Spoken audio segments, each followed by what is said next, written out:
অনেক ব্যাপার আছে।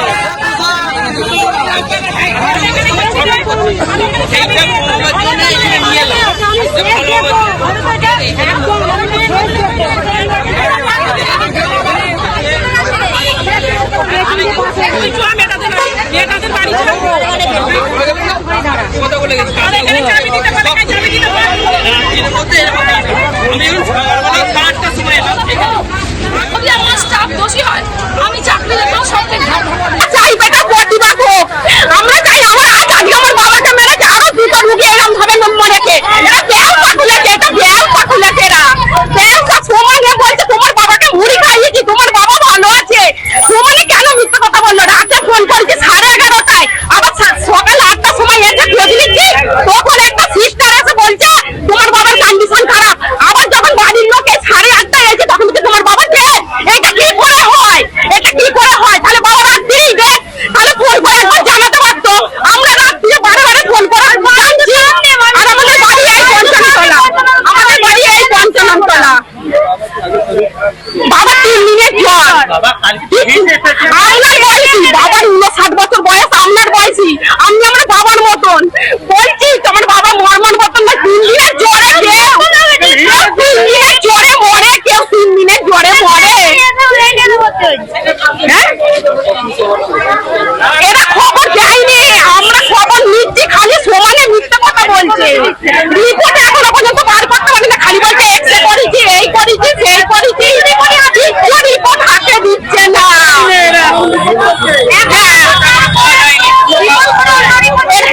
এরা ইঞ্জেকশন দিয়েছে, দিতে বাবা হার্ট ফেল করেছে। এরা ইঞ্জেকশন দিয়েছে, দিতে বাবা হার্ট ফেল করেছে। আমার নাম ঝুমঝুম রায়। কি ঘটনাটা হয়েছে তা বলুন।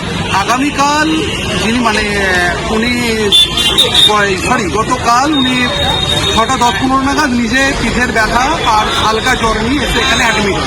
ঠিক আছে, তো আমরা রাত্রিবেলা যথারীতি ওনার বাড়ির পেশেন্টের পরিবারের লোকজন আসেন, পেশেন্টের যে জিজ্ঞাসা করেন যে পেশেন্টের কন্ডিশন কেমন। ওনারা তখন বলেন পেশেন্টের কন্ডিশন ভালো আছে, সব রিপোর্ট নেগেটিভ, কোনো চিন্তার কারণ নেই।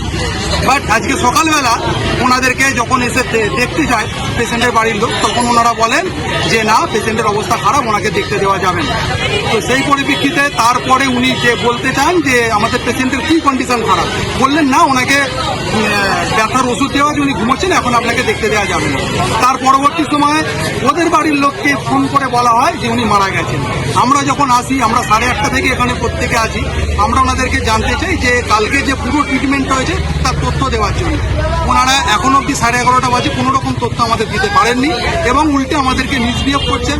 আমাদের পরিবার পরিজনের লোকদের, পেশেন্ট পার্টির পরিবার পরিজন লোকদের গায়ে হাত দিচ্ছেন, চর মারতে চাইছেন কোনো স্টাফ, লেডি স্টাফ আর কি।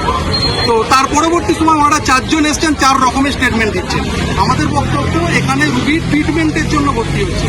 তো রুগী যদি এইভাবে অসহায়ভাবে মারা যায়, এই পুরোপুরি তথ্য আমরা জানতে চাইছি। আমরা প্রশাসনকে বিষয় নিয়ে জানাবো। এটার জন্য যতদূর যাওয়া যায় মুখ্যমন্ত্রী দরবার পর্যন্ত আমরা যাব। আমরা পুরো ময়নাতদন্ত করে রিপোর্ট জানতে চাইছি। আমাদের এটাই। পেশেন্ট যখন অ্যাডমিট হয়েছিল তখন কি সিরিয়াস ছিল? না, কোনো সিরিয়াস ছিল না। উনি পায়ে নিজে হেঁটে এসে এখানে অ্যাডমিট হয়েছে।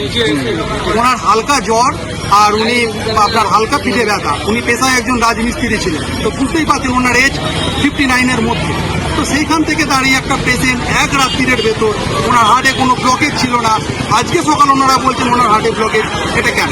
আমরা এটাই জানতে চেয়েছি ওনাদের কাছ থেকে, কিন্তু ওনাদের কাছ থেকে আমরা কোনো সহজ উত্তর পাইনি। দিনের পর ঘন্টার পর ঘন্টা কেটে গেছে। আমরা 10 মিনিটের মধ্যে দিচ্ছি, আধ ঘন্টার ভেতর দিচ্ছি। ইভেন্ট কি এখন 11:30 বাজে, ওনারা এখন অব্দি কোনো তথ্য আমাদের দিতে পারেনি। হাসপাতাল অ্যাডমিনিস্ট্রেশন কি কোনো আপনার সঙ্গে কথা বলেছে না কোনো যোগাযোগ করেছে? এখনো অব্দি এইসব বিষয়ে কোনো কথা হয়নি, কিন্তু ওনারা তো পেশেন্টটাকেই বাঁচাতে পারেননি। ওনারা ওই মুখী তো নেই ওই জায়গাটা, ওনারাই নিজেদের কথার মধ্যেই জড়িয়ে যাচ্ছে। ইভেন কি যে ডাক্তারবাবু আন্ডারটেকিং উনি ভর্তি হয়েছেন সেই ডাক্তারের সাথে আমরা কথা বলতে চাইছি, এখন অব্দি তারও কোনো সদুত্তর নেই এবং ওনারা দেখা করতে দিচ্ছেন না। কিছু হয়েছে? Obviously, এছাড়া তো আর কোনো জায়গায় নেই, ওনারা ভুল রং ট্রিটমেন্ট করেছেন সেই জন্যই পেশেন্ট মারা গেছে। হয়তো এমন কিছু ইনজেকশন, হ্যাঁ ওনারা একটা কথা বলেছেন যে আমরা 3টে ইনজেকশন পুশ করেছি, মেবি হতে পারে আপনার ওইখান থেকেই 3টে হার্টফেল করেছে পেশেন্ট।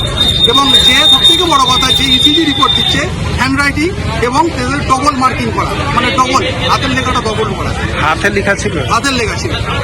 এই হচ্ছে ব্যাপার। আপনার যদি মানে রিপোর্টটা এই মুহূর্তে আমরা হাতে এখনো পাইনি, হাতে এলে আপনাদের অবশ্যই দেখাবো। যেটা আপনার মানে 0টাকে ওরা কেটে 3 করেছে। কার ডক্টর আন্ডার ট্রিটমেন্টটা চলছিল সেটা কিছু না, সেটা আপনাদের এখন ওরা বলতে পারছি, মানে ওরা এবার জানাইনি আমাদেরকে। আমরা তো বারবার জানার চেষ্টা করেছি যে কার ডাক্তারের আন্ডারটেকিং এ ভর্তি করেছিলেন, তার নামটা বলুন, তার নাম বলুন। আপনি কি করে জানলেন কি পেশেন্ট ডেথ হয়ে গেছে আপনাদের? আমাদের তো ওনারা দেখতেই দিচ্ছেন না। আমাদের যখন ফোন করা হয়েছে তখন আমরা এসেছি, আমরা গ্রামবাসী হিসেবে তখন এসেছি, আমাদের বাড়ির লোকদের দেখতেই দেওয়া হচ্ছে। আপনার নাম? আমার নাম পল্লবী। কি সম্পর্ক আছে পেশেন্ট সঙ্গে? আমার দেখুন, আমি হচ্ছে একজন বিজেপি সাধারণ কর্মী, আমি হিসেবে কাজ করি। দীর্ঘদিন ধরে আমাদের ওখানে যাতায়াত এবং আমার সাথে খুব